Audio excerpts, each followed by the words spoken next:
आज के समय में मनीष कश्यप एक माँ का बेटा नहीं है, लाखों माँ का बेटा बीच है। में तो हमरा तकलीफ भइलक तो कहनी जे हम कहूँ न जाए दे, कुछ न दे, बेटा के अपना लगे रखे। एक माँ के लिए वो लाखों माँ को नहीं छोड़ सकते हैं, इस पे क्या बहुत अच्छा बा, कोई के जन छोड़ो, सब कोई के माँ बराबर ना आंसू सब कोई बहोले बा, सब कोई के हम वीडियो देखी, माँ उनकरा से प्यार करो तारी पूरा जनता प्यार करो तनी त हम मनीष के सपोर्ट कहीं ना कहीं आपको जहाँ मजदूर बा तहाँ से देखो तनी वीडियो बना बना के डालो। सब कोई के हम दिल से धन्यवाद बोले के चाहतनी कि जी सब कोई के दुआ बा, हमारे बाबू हमरा सामने आओ। नमस्कार प्रणाम, आप देख रहे हैं तेजस न्यूज और मैं अमित कुमार। अभी मैं मनीष कश्यप के घर पे मौजूद हूँ और हमारे साथ उनकी माता जी अभी बैठी हुई हैं, तो इनसे मैं बात करूंगा और जानने के प्रयास करूंगा कि मनीष कश्यप पे अभी क्या अपडेट है और मनीष कश्यप पे कब तक बिहार आ रहे हैं, तो इसी पर चर्चा होगी। सबसे पहले तेजस न्यूज में स्वागत है।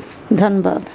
आंटी जी ये बताइए, अभी मनीष कश्यप तमिलनाडु में हैं और बिहार में तरह तरह का न्यूज़ बन रहा है, कोई सपोर्ट में मनीष कश्यप के बोल रहा है तो कोई विरोध में बोल रहा है, इस पे क्या कहेंगे?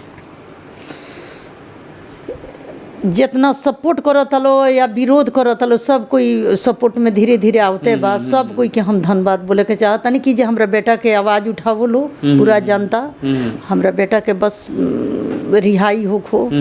हम कोई के कुछ ना कह सकतनी, भगवान उन लोग को सब कोई के सद्बुद्धि दे जे हमरा बेटा के सपोर्ट में आओ।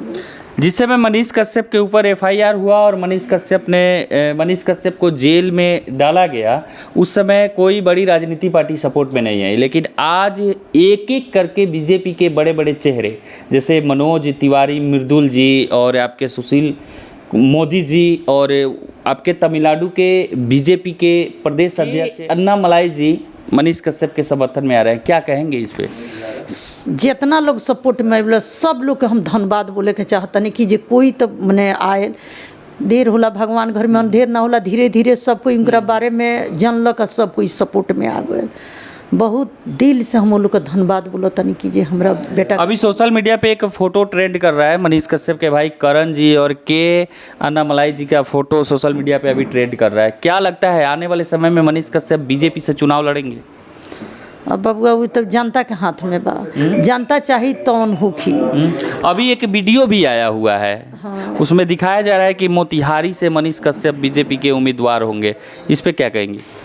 हम तो ये कहम कि जे हमार बेटा पहले अवस्था अइला पर पूरा जनता बैठ के सपोर्ट करी तबे होखी, अपना एगो कैले से ना होखी, आगे पहले तो आओस। अब तो अभी तुमकरा के देखे लक हमार आँख तरसता, अभी चुनाव के बारे में हम का बोले। जी जी जी जी मतलब जो जनता चाहेगी वही मनीष कश्यप करेंगे, क्योंकि जनता के लिए मनीष कश्यप ने जो मुहिम को छेड़ा है उसको जारी रखेंगे। हाँ, बीच में तो हमरा तकलीफ भइलक तो कहनी जे हम कहूँ न जाए दे, कुछ न करे दे, बेटा के अपना लगे रखे। क्योंकि आज के समय में मनीष कश्यप एक माँ का बेटा नहीं है, लाखों माँ का बेटा है। माँ के पूरा माँ, तो एक माँ के लिए वो लाखों माँ को नहीं छोड़ सकते हैं, इस पे क्या कहेंगी?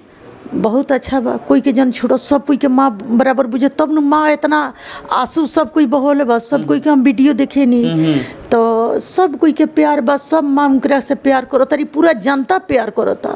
हम देखो तनी जे एबरा दिल्ली जाके का कोइले बड़न, मतलब अंदर से फीलिंग होता होगा कि मेरा बेटा एक ऐसा काम कर रहा है कि पूरा देश की जितने माताएं हैं, जितने गरीब मजदूर हैं, सब सपोर्ट कर रहे हैं। सब कोई सपोर्ट करता, जहाँ मजदूर बा तहाँ से देखो तनी वीडियो बना बना के डालो तल, तो सब कोई के हम दिल से धन्यवाद बोले के चाहतनी कि जी सब कोई के दुआ बाबू के लागो, जे हमार बाबू हमरा सामने आवस। कुछ दिन पहले मनीष कश्यप के लिए बहुत सारे लोग विरोध में आए थे, बहुत सारे लोग विरोध करते थे, लेकिन आज वो भी मनीष कश्यप के लिए वीडियो बना रहे हैं और मनीष कश्यप के लिए आवाज़ उठाने का काम कर रहे हैं, इस पे क्या कहेंगे? ओ देखिए, नवजुवक थोड़ा एने ओने बहक जला थोड़ा इथी से, तो सब हमार बेटा बराबर बालो, कोनो बात नहीं है, हमरा बेटा के सपोर्ट में आ गए लोग, सब कोई के हम अपना मनीष लखा बेटा समझे नहीं रौनी के, सब कोई के कि जे हाँ जितना लड़का बालो तितना हमार बेटा बराबर बालो, ठीक बा, आवाज उठाओ लोग, विरोध करत रखलो, सपोर्ट में आनू गई लोग, सब कोई के हम दिल से धन्यवाद बोलत नहीं। हाँ, अच्छा ये बताइए, मनीष कश्यप कब तक बिहार आने वाले हैं, कुछ अनुमान है आपको? ना बबुआ, ये अनुमान नहीं है बबुआ का, अहीं के रहे जो हम दिल्ली से हम आइनी आए बड़ा त्रिभुवन के 1 मिनट के मने करण के टाइम नहीं है कि जे हमरा लगे रहो, कभी तमिलनाडु, कभी दिल्ली, कभी पटना, कभी बेतिया, हम अकेले यहाँ बैठल बनी उनके इंतजार में जे कि यहाँ 26 के हमारे बेटा वहीं है। 26 निकल गया। 12 के आवे के रहले। हम 10 के दिल्ली से चलल बनी, 11 के पहुंचल बनी, 11 तारीख से हमार आंख तरसता आ हम आशा लगा के बैठल बनी जे कबू तो हमार बाबू वही है। तो अब हम ना कह सकते हैं, जब तक ना होइए तो ना कहम कि जे कब आवे वाला बड़े।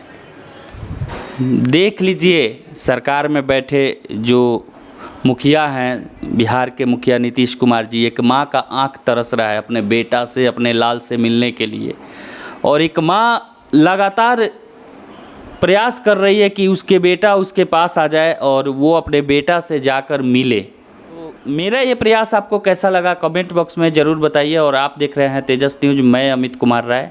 जय हिंद।